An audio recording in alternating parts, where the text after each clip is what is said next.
Sending this marshal to Paris was unfortunate. General Suham, who had remained alone to command that army corps, feared that knowledge of his treason might reach the emperor, and that his head, as well as those of others like himself, where part of the conspiracy would pay the price. Those traitors precipitated the movement that was to take place only on orders from the Duke of Ragusa, Marmont.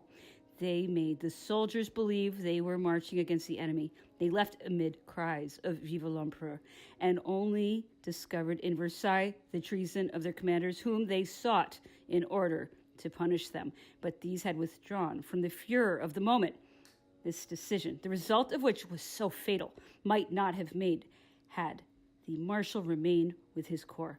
The emperor abdicated with these fine words. The Allied powers having proclaimed that the Emperor Napoleon is the only obstacle to peace in Europe, the emperor, true to his promise, declares that he renounces for himself and his heirs the throne of France and Italy, and that there is no sacrifice, even that of life itself, that he is not ready to make for the welfare of France. During the night of April 11th and 12th, the emperor tried to kill himself with poison. Since the retreat from Moscow, he had kept in his travel kit an envelope containing a substance meant to bring instant death. He used this, but either because it had lost some of its potency or because his stomach contracted too soon, he vomited everything, and the expected result failed to occur. At 11 p.m., he called for the Duke of Bassano, Marais, and Vicenza, Calancourt, and for Counts de Turenne and Bertrand, and told them about the attempt he had made, saying, "God does not want this." The time for defections had arrived. Prince Berthier had left the emperor, assuring him of his return. This old friend never appeared again. During the day, the emperor called for his first valet, Constant. He had left, never to return either. His Mameluke, Roustan, had left for Paris and was not seen again. His sergeant, Monsieur Ivan, had also abandoned him. Those he had the most right to count on, having heaped kindness on them at the peak of his power, were deserting him in adversity. His first valet, Constant, whom he honored with his affection, and the slave Roustan, given to him in Egypt, both smothered with kindness, yielded to ingratitude and abandoned their master in his adversity.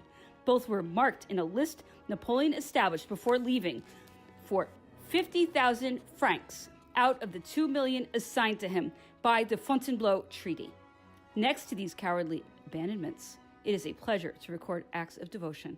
Countess Bertrand, 6 months pregnant, left Empress Marie-Louise, whom she had accompanied to Blois and Orleans, to come to Fontainebleau, preparing to accompany the emperor to Elba with her children when his majesty was settled there. The war minister held back until the last minute the order that was to hand over Elba to the emperor, and the devoted Duke of Vicenza, Calancourt, had to intercede with the Russian emperor to get the order expedited. On his abdication, the emperor kept an income for himself and his family and retained his personal property for the latter. The Principality of Elba was guaranteed to him. The emperor had not demanded Corsica. As close to the coasts of France as those of Italy, Corsica had to be either French or Italian, but only as part of France did it properly fit into the naval and commercial Mediterranean network. Under Napoleon's sovereignty, it was only Corsica, and became dependent on British power that the Corsicans had repudiated. The emperor's most cherished title was that of being French, and it remained intact at the moment when fate deserted him. Should he sacrifice this also? Should he extend it to the Corsicans? How would they look upon him? Would their government not before long become riddled with British, French, or Sardinian intrigues? It was wiser and showed more foresight to give up on Corsica, whose people he loved and held in high esteem. In his sacrifice for France, the emperor wanted nothing. The Fontainebleau Treaty was made not for himself, but for his people. His abnegation was complete. The Treaty of Fontainebleau could never degrade its grandeur. Its glory remains entirely his. His friends' foresight, though frustrated, shall always do them honor. The violation of the stipulations they had negotiated only proves the immorality and lack of political sense of those guilty of it. It was also stipulated that a sum of 2 million francs would be taken from the personal holdings that he was surrendering to France and be paid to the generals of his guard, his officers, and the members of his household. Napoleon assigned the sums, but nothing was paid out. The other financial terms of his abdication were also violated. Messieurs La Bouillerie and Dudon delivered to Orleans the emperor's private treasure and his portfolio. The 38 million in gold was divided between 2 enemy commanding generals and 4 plenipotentiaries of the allied courts. Monsieur Pérouse, the army treasurer, was sent to Orleans to retrieve the emperor's portfolio containing 40 million in various securities. He brought back only 2.5 million francs. The emperor came down from his apartment by the great staircase, surrounded by friends who had remained faithful to him, generals and senior officers of the guard. After touching farewells to his guard in the person of General Petit, whom he embraced, and having kissed the eagle, he departed for Elba at 11 a.m. on April 20th, accompanied by Generals Bertrand and Drouot and by the Allied commissioners. Since I, along with Curator of the Wardrobe Gervais, had been assigned the task of going back to Paris to pick up the emperor's personal effects, we got underway, saddened by all that we had seen, and arrived there by 6 p.m.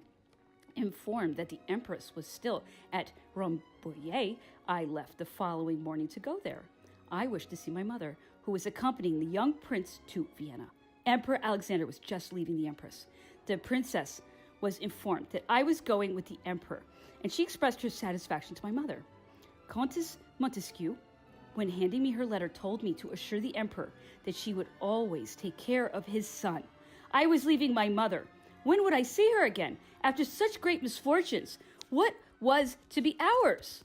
The moment was heartbreaking. I wrenched myself away from her embrace after holding her tight against me and left.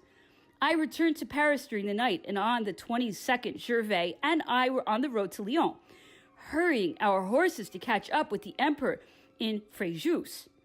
We traveled by boat on the Rhone down to Avignon, thinking we would hasten our journey, but we only arrived in Fréjus on the 29th. The emperor, accompanied by the commissioners, had sailed the day before from Saint-Raphael on the frigate Undaunted. While going through Orgon, we heard that an uprising had been organized to assassinate the emperor. Decent people were upset and indignant at this. In Avignon and Aix, the people were still excited. Nothing had been spared in Provence to rouse the population against Napoleon and intimidate the upright citizens who would have rushed to his defense. Some considered it strange that he decided to take the British ship rather than the French one, awaiting his orders. His Majesty wished to spare the officers of the French frigate Dryada and the brig Inconstant, and Monsieur de Montcabrier, who commanded them, the embarrassment of taking him there and sharing the pain and humiliation of his deportation. Outside of France, was he still under the yoke of military surrender of the April 11th treaty? If so, was it up to the French Navy to carry out that portion? If not, couldn't Napoleon pay a courtesy to the British Navy and Captain Usher and save the French frigate from entering Porto Ferrajo, only with a flag of truce and under British escort? Peace had not been yet signed, and even the Undaunted carried only a truce flag. In Fréjus, all was quiet. We were busy finding a ship for Elba when Princess Pauline, who was in Moy, advised us that a Neapolitan or British frigate she was expecting at any moment was to take her to Naples, and that it would stop in Porto Ferrajo to drop us off. We waited for a few days, which seemed very long to us, in spite of a wonderful reception from the Cola family. Its head had just been removed as mayor because of his Bonapartist ideas, which earned him banishment after the 100 days, and 18 months in jail for his oldest son, ruining his health. Monsieur Savernin, son of the owner of the castle where the princess was staying, came to Fréjus. Like us, he was going to Elba to become the emperor's secretary. Not seeing him arrive, the emperor took Monsieur Rattray, the Grand Marshal's secretary, and Monsieur Savernin remained with Count Bertrand. He told us the princess would board the Neapolitan frigate Laetitia in Villefranche, and that we had no other course but to go to Nice, wait for the princess, and board the Laetitia or the British frigate. That was to escort her to Elba. All three of us left for Antibes and Villefranche. Our passports had visas for Elba. We had hardly arrived in Villefranche when 12 or 15 women, real harpies, came into the adjoining room and started to dance a jig wanting us to join in. After they left, the harbor captain, a Corsican who never went out without 2 pistols on his belt, came to warn us not to spend the night in this town and to go to Nice, where we could quietly await the princess's arrival. We followed his advice. The British frigate and the Laetitia arrived. We went on board the former, and the 2 frigates sailed in formation. The princess went on board the British frigate, where a party awaited her. On June 1st, we arrived in Portofrajo. After a few days crossing, I proceeded immediately to the palace where the emperor was lunching. Informed of my arrival, he had me come in. I handed him the letter the empress had given to me, and that given me by Countess Montesquieu. After reading them, the emperor asked me what had delayed me, and I explained. When he asked about Rambouillet, I told him that I knew through my mother that as soon as the Bourbons' recall was known in Blois, all the high civil servants who had followed the empress there promptly left her to go to Paris. This desertion was painful to see. General Shuvalov had brought the empress and the king of Rome back to Orleans, where she was subjected to the most shameful pilferage, so that she arrived at Rambouillet without a thing. Returning to his private quarters, a few minutes later, he asked me a number of questions about the empress and his son, to which I replied by repeating what I had been told by Her Majesty's people, that the empress had wanted to join him in Fontainebleau, but that as soon as her resolve was taken, a message had been sent to Count Schwarzenberg, who was in the area, and he had immediately sent troops to counter this meeting. I had been assured that her doctor, Monsieur Corvisot, had told her the air in Elba would not be good for her health. Others had said that since the emperor held many things against her father, he would not feel the same way about her. And finally, in the best interest of the King of Rome, it would be better for her to join her father. The empress, tired or ill because of all these contradictions, had talked it over with Countess Montesquieu, a woman of sage counsel. The latter had told her the dutiful path that was leading to the emperor, and that, since she was being allowed to speak her mind, the empress should heed her advice. The empress responded, "That is indeed my intention." But once back within her entourage, Her Majesty had again listened to her advisors. It was decided she would go to Rambouillet, where she arrived ill and unhappy to see her around the people whose friendship she was entitled to count on, urging her toward a conclusion of the drama that would then allow them to return to their own habits. I told His Majesty that when the Austrian Emperor arrived at Rambouillet, the Empress had rushed in tears into her father's arms, presented her son to him, and asked him to look after him. The Austrian Emperor had appeared very embarrassed and had taken the King of Rome in his arms to kiss him.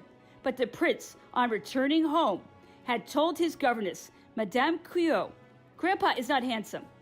The emperor got a good laugh from his son's observant remark. I reported to him the observations I had made on the way. I told him that in Orgon, Avignon, and Aix, people were still very excited. In the days that followed, I learned through Novaraz of the obstacles set up along the route the emperor was to follow in order to assassinate him. The emperor had left Fontainebleau on Wednesday, April 20th at 11 a.m., followed by 14 carriages and escorted by the imperial guards stretched out along part of the road.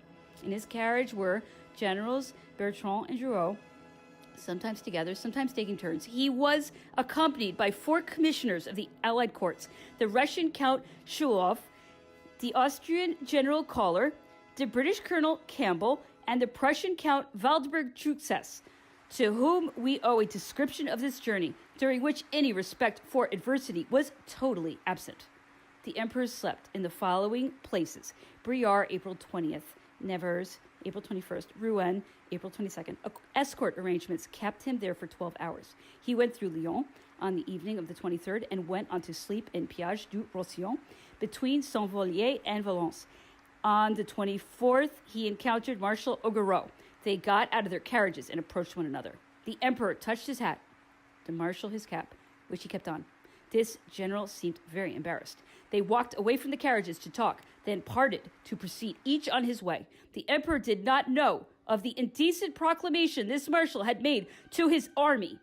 In Valence, there were 150 Austrian chasseurs to serve as escort.